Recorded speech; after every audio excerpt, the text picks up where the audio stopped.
Everyone, welcome back to this channel. In today's video, I'm going to explain how to enable item level permission in SharePoint document library using PnP PowerShell. By defaultly, these permissions are available only for the SharePoint list, not for the document library. So that's why only we are using PnP PowerShell to enable that one. And before we get into the video, let me quickly introduce myself. I am Harita, working as a Power Platform consultant. And if you are new to my channel, please subscribe for more tutorials on SharePoint, Power Platform, SPFX, etc. Now let's get into the video. So here you can see I have opened a SharePoint list named Employee Leave Balance Management. So if I go to the settings, you can see the list settings, and here there is an advanced settings. When we click on it, you can able to see there is a item level permissions. In that it is specifying that read access and edit access. So in the read access, you can see specify which items users are allowed to read all the items or read the items that are created by the user. So this option will make all users can able to see the items which are not created by them also. And here you can see read items that were created by the user. If we choose this option, then for the users in that organization, they can able to see only the list items which they have created. Same for the edit access. So if we choose create and edit all items, so every user can come to this list and add as many items they want, and they can also edit the items which are not created by them also. And here there is another thing, create items and edit items that were created by the user. So they can able, if we choose this option, the people can able to edit and create the items which they have created. That's it. And none means these two permissions won't applicable. So now this item level permissions are present in this SharePoint list. Now let me open a document library. So here you can see I have a document library named incoming resumes. If I go to the settings and open this library settings, we go to the more library settings, and here you can see there is a advanced settings, right? When I click on it, you can not able to see that item level permission. So we can able to see only the content types, document template, and opening documents in the browser, custom send to destination folder, such these type of things only there. But we cannot able to see the item level permission in the UI wise.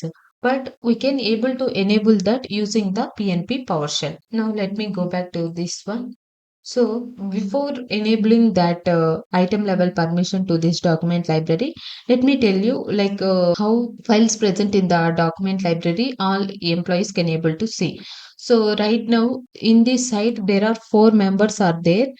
So Miriam, all these four peoples are there, right? They can able to see all the files that are uploaded in this document library. Now I open this SharePoint site with the Patty account. Let me open the same thing with another user. So here I opened with the Miriam account, and then in another place, and here you can see with the Lydia I have opened. Now in the members, if we see, Patty is the owner, remaining two peoples are the members only. Now, why I am telling all these things? Once we enable this item level permission, then also the site owner will able to see. Now is able to see all the files that are uploaded by the other user. Now let me open the PowerShell script that I created for enabling this document library item level permissions. So here you can see for the site URL variable, we need to provide our SharePoint site, and then the list name. To this variable we need to provide our document library name. Let me come here and I will copy this name, incoming resumes. I'm providing here. Then to connect with the SharePoint site, I am using connect-pnp online command. And for this, there are URL some parameters. For the URL parameter, I am passing the site URL, and then I use the interactive mode. So when I play run this code, then only I can able to connect. I can provide my credentials, and then client ID. So this client ID is mandatory.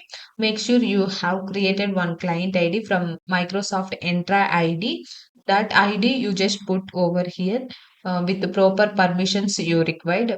this time we are enabling the item level permissions, right? So you should have the full control permissions for this client ID, then only you can able to connect and do some operations using this PowerShell. And now here you can see I have used get hyphen pnp list command. It will return all the list from the SharePoint. So for that I have provided the list name variable so that it will retrieve only that document library, and then I used the parameter include so that what we need to get from that one we need to provide. I have given read security. Here we are only adding the read security. If you want, we can also add the write security so that we can enable that write security one also.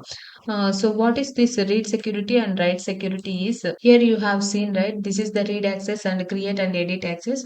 So this one we are considering as a write access and this one is a read access. That one only we are taking here like this read security and write security.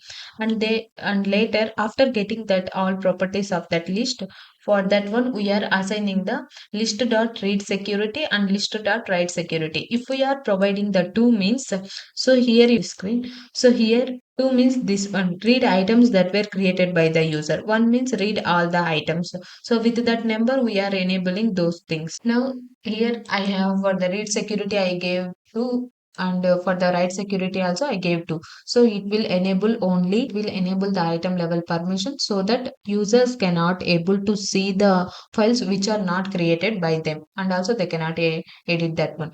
So after adding this one, then we are using this update method so that it will update these changes and invoke hyphen PnP query. It will query all the actions that we have mentioned over here. Now I changed this list to name also. I just provided this list name, but I am providing the document library only.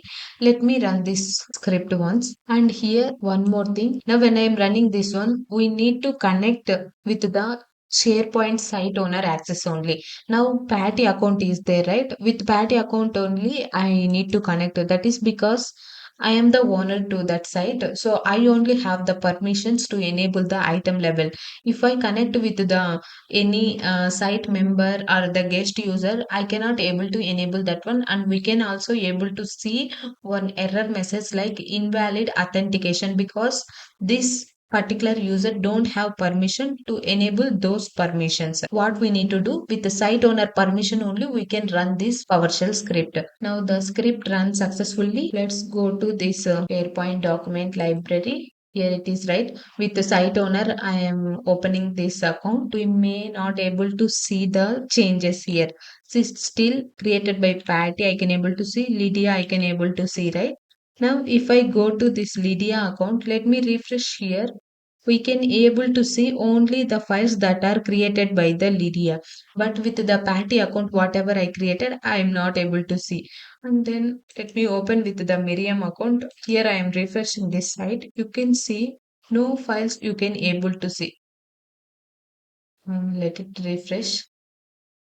See, this is empty because with Miriam we haven't added any files. Now let me add one more file. I will just create one document, one Word document. Won't provide anything here. This one over. Let me close this one and refresh it. Now this is changed to the test document, right? Created by the Miriam. So if we go back to the Lydia account and if okay, open this one, and if I refresh here also you can see that test document I am not able to see because that is created by the Miriam account. If I go to the Patty account you can see without refreshing only it is coming created by Miriam also I can able to see. That is because I am the site owner over here, so that's why I can able to see this one. But with the remaining two I cannot able to see the files which are created by the other user. This way we can simply enable the item level permission for the document library. And you no need to worry about the PowerShell script. In the description box below, I will provide full blog post link so you can get all the steps from over there only. And one more thing, these are the users which are from the organization only. If you want to add the guest users also, you can add it. Now, for adding that one, guest users to current account, let me here I already, when I click on this, now click on the library settings, go to this more library settings. Here you can able to see permissions for this document library, right? When you click on it, here you can simply click on the grant permissions and you can add the guest users over here. So the guest users can also able to upload the files into document library. Since we have enabled the item level, they cannot able to see the files which are not created by them. So here I stopped the inheritance. So that's why I'm able to see this one. So in this document library, I will show you by defaultly how that permission is looking like. If I click on the permissions for this document library, you can see stop inheriting permissions is there. By defaultly, it won't be looking like this grant permission. We need to stop inheriting, then only we can add guest users into this one. So if I click on this one, it is showing you are about to create unique permissions for this document library, and changes made to this parent side permission will no longer affect this document library. So the stop inheriting, what it is doing, whatever the changes we are adding to the SharePoint site, that is also applicable to this document library. But since we are doing this stop inheriting, that is no longer to be applicable. I click OK. Now you can able to see the grant permission. Just click on it. It is loading. Provide some guest user email. I will just provide random one, guest users one. And here under the show options, you can see here only you can provide the control also, like full control, design, edit permissions. If you provide full control for this one, the guest user still able to see the files which are not uploaded by him. If they are having only this edit and contribute read permissions, they can able to see the files which are uploaded by them. So like this, you can choose the permissions which you want to give and then click on share this. Then this guest user can get access to this document library. I hope you understand how to enable item level permission for the document library, and also how to give unique permissions to the share for the guest users. And thank you for watching this video. Don't forget to subscribe our channel.